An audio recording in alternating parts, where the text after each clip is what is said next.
Hello guys, welcome to talkies today channel. ఈరోజు రీసెంట్గా ఓటీటీలో రిలీజ్ అయిన మారీసన్ మూవీ ఎలా ఉందో డిస్కస్ చేద్దాం. సో వీడియోలోకి వెళ్ళే ముందు మీరు మన ఛానల్ని ఫస్ట్ టైం చూస్తున్నట్టయితే ఒక లైక్ చేయండి, ఒక కామెంట్ చేయండి, అలాగే మన ఛానల్ని సబ్స్క్రైబ్ చేసుకోండి. చాలామంది మన ఛానల్ని సబ్స్క్రైబ్ చేసుకోకుండానే వీడియోస్ చూస్తున్నారు గైస్. మీరు సబ్స్క్రైబ్ చేసుకుని చూడడం వల్ల ఛానల్కి అంత ఎంకరేజ్మెంట్గా ఉంటుంది. సో సబ్స్క్రైబ్ చేసుకుని వీడియోస్ చూడండి. ఇంకా లేట్ చేయకుండా వీడియోలోకి వెళ్ళిపోదాం. Let's get started. తమిళనాడులో వడివేలు స్టార్ కమెడియన్గా తన కెరీర్ని చాలా కాలం పాటు నడిపించాడు. ఇక మలయాళంలో ఫాయిద్ ఫాసిల్ క్రేజ్ గురించి ప్రత్యేకంగా చెప్పాల్సిన అవసరం లేదు. ఈ ఇద్దరు కాంబినేషన్లో దర్శకుడు సుధీష్ ఒక ప్రాజెక్ట్ని సెట్ చేశాడు. ఆ సినిమా పేరే మారీసన్. ఆర్బి చౌదరి నిర్మించిన ఈ సినిమా రీసెంట్గా థియేటర్స్లో రిలీజ్ అయ్యి ఈ నెలలోనే ఓటీటీలోకి వచ్చింది. రెండు ప్రధాన పాత్రలతో నిర్మించిన ఈ సినిమా ఎలా ఉందో ఇప్పుడు చూద్దాం. దయాల్ ఒక చిల్లర దొంగ. తన కంటికి కనిపించిన ఖరీదైన వస్తువులన్నీ కాజేస్తూ ఉంటాడు. జైలు నుంచి ఇలా విడుదలవగానే అలా దొంగతనాలు మొదలు పెట్టేస్తాడు. ఆ ప్రయత్నంలో భాగంగానే అతను ఒక ఇంటికి దొంగతనానికి వెళ్తాడు. ఆ ఇంట్లో అతనికి వేదాచలం ఒంటరిగా కనబడతాడు. అతను ఒక గొలుసుతో బంధించబడి ఉండడం చూసి ఆశ్చర్యపోతాడు. తాను అల్జీమర్స్తో బాధపడుతున్నానని, అందువల్ల తను ఎక్కడికైనా వెళ్ళిపోతానని తన కొడుకు కుమార్ తనను బంధించాడని వేదాచలం చెప్తాడు. వేదాచలం ఆ ఇంట్లో నుంచి బయటపడాలని అనుకుంటున్నానని, తనను విడిపిస్తే 25,000 ఇస్తానని దయాల్తో వేదాచలం చెప్తాడు. దయాల్ వెంటనే అతన్ని విడిపిస్తాడు. దయాల్ను ఏటీఎంకి తీసుకువెళ్ళి 25,000 డ్రా చేసి ఇస్తాడు వేదాచలం. అతని అకౌంట్లో ఇంకా 25 లక్షలు ఉండడం దయాల్ చూస్తాడు. ఎలాగైనా ఆ డబ్బు కొట్టేయాలని నిర్ణయం తీసుకుంటాడు. అరుణాచలంలో ఉన్న తన స్నేహితుడి దగ్గరికి తాను వెళ్తున్నట్టుగా వేదాచలం చెప్తాడు. తాను కూడా అదే రూట్లో వెళ్తున్నానని, తనను కూడా తీసుకెళ్ళమని దయాల్ అడుగుతాడు. అప్పటికే మంత్రి గారి పిఏ తాలూకు బైక్ని దయాల్ కాజేస్తాడు. ఆ బైక్పై వేదాచలాన్ని తీసుకుని బయలుదేరతాడు. ఆ ప్రయాణంలో వేదాచలం తెలుసుకోమన్న అడ్రస్లో దయాల్ తెలుసుకుంటూ ఉంటాడు. ఆ వెంటనే ఆ అడ్రస్కి సంబంధించిన వ్యక్తులు దారుణంగా హత్య చేయబడుతూ ఉంటారు.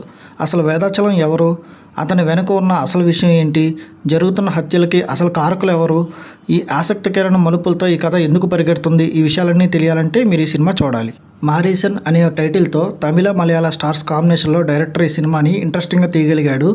కథ మొదలవుతూ ఉండగానే బోన్లో పడిన ఎలుకని ఒకడు బయటకు వదిలేస్తాడు. అది ఓ పాడుబడిన ఇంట్లో తలతాల్చుకున్న విషసర్పం దగ్గరికి వెళ్తుంది. కట్ చేస్తే జైలు నుంచి విడుదలైన దయాల్ దొంగతనం కోసం వేదాచలం ఉన్న చోటుకి వెళ్తాడు. ఈ సీన్తోనే ఏదో జరగబోతుందన్న ఇంట్రెస్ట్ని డైరెక్టర్ క్రియేట్ చేస్తాడు. అల్జీమర్స్ అనే వ్యాధితో బాధపడుతున్న వ్యక్తి, అతని అకౌంట్లో ఉన్న 25 లక్షల కోసం సాయం చేస్తున్నట్టుగా నటించే దొంగ, ఇద్దరు కలిసి సాగించే ప్రయాణం, ఈ ప్రయాణంలో ఎవరెవరిని వాడుకుంటున్నారు అనే ఒక అయోమయాన్ని క్రియేట్ చేసి మరింత ఇంట్రెస్ట్ని రేకెత్తించడంలో డైరెక్టర్ సక్సెస్ అయ్యాడు. ఈ రెండు పాత్రలని ఎంతసేపు చూడాలి అని ప్రేక్షకులు అనుకునే టైంకి తెర మీదకి కొత్త పాత్రలు ఎంట్రీ ఇస్తాయి. అక్కడి నుంచి స్టోరీ మరింత ఇంట్రెస్టింగ్గా నడుస్తూ ఉంటుంది. పరిస్థితులు వ్యక్తుల స్వభావాలు మార్చేస్తూ ఉంటాయి. కొన్ని సంఘటనలు మంచి వాళ్ళని కఠినంగా మారుస్తాయి, మరికొన్ని సంఘటనలు చెడు మార్గంలో వెళ్ళే వాళ్ళని మంచి మార్గంలోకి మళ్ళిస్తూ ఉంటాయి అనే ఒక మంచి మెసేజ్ని డైరెక్టర్ ఈ సినిమాలో చూపించిన విధానం బాగుంటుంది. కథలో నుంచి బయటికి వెళ్లకుండా ప్రేక్షకులను చివరి వరకు కూర్చోబెట్టడంలో డైరెక్టర్ సక్సెస్ అయ్యాడు. అన్ని వర్గాల ప్రేక్షకులకి ఈ సినిమా నచ్చే అవకాశం ఉంది. ఇంకా ఈ సినిమా టెక్నికల్ డిపార్ట్మెంట్స్ విషయానికి వస్తే స్టోరీ అండ్ స్క్రీన్ ప్లే ఈ సినిమాకి మెయిన్ హైలైట్ అని చెప్పాలి. అలాగే ఫాయిద్ ఫాసిల్, వడివేలు నటన ఈ సినిమాకి హైలైట్గా నిలుస్తాయి. సరదాగా సాగిపోతున్న కథని మంచి మూలాలకి తీసుకువెళ్ళి అక్కడి నుంచి ఎమోషనల్గా కరెక్ట్ చేయడంలో ఎక్కువ మార్కులు డైరెక్టర్ కొట్టేశాడు. ఈ సినిమాకి అందించిన సినిమాటోగ్రఫీ వర్క్ కూడా చాలా బాగుంది. అందమైన లొకేషన్స్ని చూపిస్తూ చాలా ఆహ్లాదంగా స్టోరీ నడిపించాడు. ఇంకా ఈ సినిమాకి యువన్ శంకర్ రాజా అందించిన బీజిఎం ఆకట్టుకుంటుంది. చాలా సన్నివేశాల్లో అతను ఇచ్చిన బీజిఎం సినిమాని ఎలివేట్ చేసింది.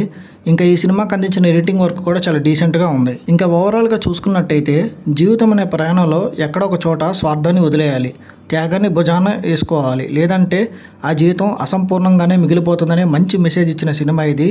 ఎంటర్టైనింగ్తో మిక్స్ చేసి చెప్పిన ఈ మంచి మెసేజ్ ఆడియన్స్కి ఖచ్చితంగా కనెక్ట్ అవుతుంది. ఈ మూవీ అన్ని వర్గాల ప్రేక్షకులు ఒకసారి చూడొచ్చు. ఈ మూవీకి మన టాకీస్ టుడే ఛానల్ వాళ్ళు ఇస్తున్న రివ్యూ రేటింగ్ 3/5. ఇది నా ఒపీనియన్ మాత్రమే.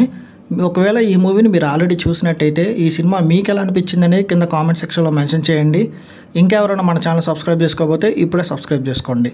ఇదే వాళ్ళ వీడియో గైస్. మళ్ళీ ఇంకొక మంచి వీడియోతో మీ ముందుకు వస్తాను. Thanks for watching. జై హింద్.